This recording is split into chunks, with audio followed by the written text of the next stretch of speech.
Gates of Hell has some spicy stuff in store for its players in the coming weeks and months. Not only did they just drop a new teaser for an upcoming DLC, they've also announced that a DLC after this one will introduce an entire new faction. Furthermore, earlier this year, the developers of Gates of Hell also put out a very interesting job posting on their website. We'll talk about all of that, but first, let's take a look at the newest teaser they dropped for the next DLC.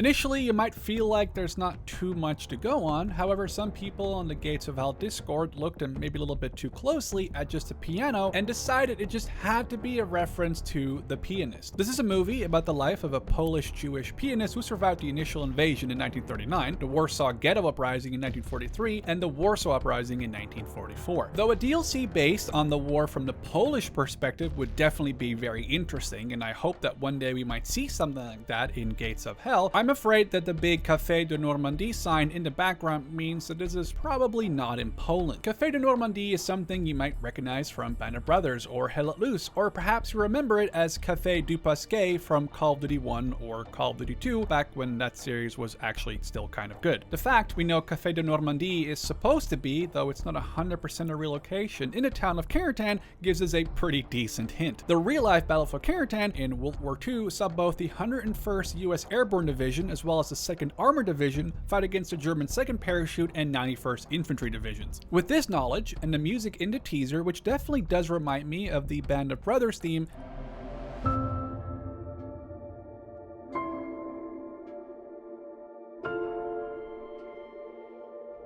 I feel quite confident in saying that this DLC will maybe center around the 101st Airborne Division. It's also possible that it might just be in general an airborne themed DLC, so we might be both participating in 82nd and 101st Airborne operations in and around D-Day. Of course, this is mostly me guessing, but I think with the information that we've been given, this really isn't a bad potential guess. The developers did say on their Discord that this upcoming DLC will not require any of Gates of Hell's DLCs. This might mean that this next DLC will actually unlock some US units to be used in missions that will come with the DLC if I'm right. Personally, I think this might be more of a Scorched Earth style add-on, which was a DLC the developers released already a year and a half ago, which mostly added new missions as well as a few new units. Scorched Earth was remarkably cheaper compared to the Liberation and Telvisota DLCs, which added entire new factions, so I assume this Screaming Eagles DLC, as I am dubbing it after the 101st Airborne, will be smaller and cheaper, but should be a good holdover until we get to play with the new faction the developers have confirmed is to be coming next. Now don't get me wrong, they have not confirmed what the faction is, though I will happily still give you my top 3 guesses in honestly no particular order. Maybe if you've made it to this point in the video, you guys can do the same down in the comments. It would actually be interesting to see if a lot of people have similar ideas or if there's a large variation in different factions people think will be next. Again, purely guessing in no particular order whatsoever, I think Italy has a really high chance of making it into Gates of Hell. Of course, the in-game multiplayer UI has had Italy's flag in it for forever, and also it would make sense as Italy actually did send quite a few troops to aid Germany in the fight against the Soviet Union. By adding Italy, it wouldn't just give the Soviets and the Americans a new opponent to fight in single-player or multiplayer battles, it would even allow for the Italians to fight the Germans as they obviously switched sides sometime in 1943, basically creating a new enemy for 3 factions all at once. Gates of Hell currently doesn't have an officially made North African theater, though there are some desert skins and uniforms in the game. If this was ever to be added though, the Italians could easily appear there too, outside of the obvious use of Italians fighting in Italy against the Western Allies and, well, obviously against the Germans as well. With a large amount of uniquely made Italian weapons and vehicles, it would definitely add a huge amount of flavor to the game. Of course, with the addition of the Americans with the Liberation DLC, the British or Commonwealth are a very, very easy guess. Seeing as the Western Front assets like French houses, the countryside, churches, and more are already made, it would not be too far-fetched to assume that they'll likely make it into Gates of Hell at some point. An interesting idea, or maybe it's just me being hopeful, being Dutch and all, would be if a Commonwealth faction would be added alongside a slightly new theater in Netherlands. Whether it would showcase the brutal Operation Market Garden or the battle for the shelled, there would be room for a lot of different options. Of course, adding Commonwealth troops doesn't mean that we just have to only have new theaters. They could still fight over cities like Caen or attack Pegasus Bridge on D-Day, things that we haven't seen yet in Gates of Hell. If an Italian or North African theater was ever added, the Commonwealth faction could obviously make an appearance there potentially as well. Keep in mind there are already some British vehicles inside the game as Lend-Lease vehicles for the Soviets, making this honestly a rather safe bet, but then again, don't be surprised if the next faction may not be the British. Finally, I would like to suggest Romania as a faction. Romania and Hungary were honestly both the final contender for my top 3, but I picked Romania for the simple reason in the end that they actually switched sides in 1944, meaning that, like Italy, Romania adds both an ally and an enemy to the Germans and the Soviets. This gives mission makers a lot of versatility and options, and that's something we obviously all love. Romania used a varying mix of equipment from over half a dozen different countries throughout the war, though it also had a decent amount of home-built Romanian equipment, which will be interesting to see in Gates of Hell. Secretly though, I hope that if the developers ever think of adding Romania or Hungary, they decide to add both as a double DLC, adding them at the same time. Now in the intro, I mentioned that earlier this year, the developers were looking for someone to fill a very interesting job on their website. The job posting has since been removed. Whether this means that someone filled the role or that they no longer needed it is obviously not known, but here is what they were looking for. Voice actors wanted. Are you a native French speaker? Your role will be to record the voice for the game in French. Your work will be to record hundreds of voice lines of soldiers in diverse situations, such as having to take cover, getting wounded, alerting of enemies, and more. Now, there's more stuff in there, but that's not really relevant to the fact that this is obviously about the French. This honestly could mean a ton of things. Did they need a French voice actor to voice over a French resistance fighter? Perhaps someone who assists you in one of the upcoming DLC missions that is most likely going to be about the US Airborne in Normandy? Or maybe one of the future factions will be the French fighting in France in 1940, and then as the Free French in North Africa, and to help liberate France after the Normandy landing. An interesting part of the battle for France that's definitely not talked about enough could even see the French land as part of Operation Dragoon in South France in 1944 as well, so honestly a ton of options. It's very possible that this is either a total dead end and this was a fake out by the developers, or that the French will be a future faction in Gates of Hell. It's kind of exciting just to try to put puzzle pieces together and try to figure it out. To close out this video, I just want to bring attention to what the developers wrote in devblog number 147. At the very bottom, it not only says that the next faction is coming along nicely, but that their plans for Gates of Hell go beyond the year 2025. This means that they will hopefully continue supporting the game for at least another year and a half, and what happens after, who knows, maybe Gates of Hell 2 will be announced. With that said, I really like doing this sort of more guessing style video on Gates of Hell and its future. I hope you guys enjoyed listening to my ideas. Let me know what you think are going to be the next factions in Gates of Hell, and I'll catch you in the next one.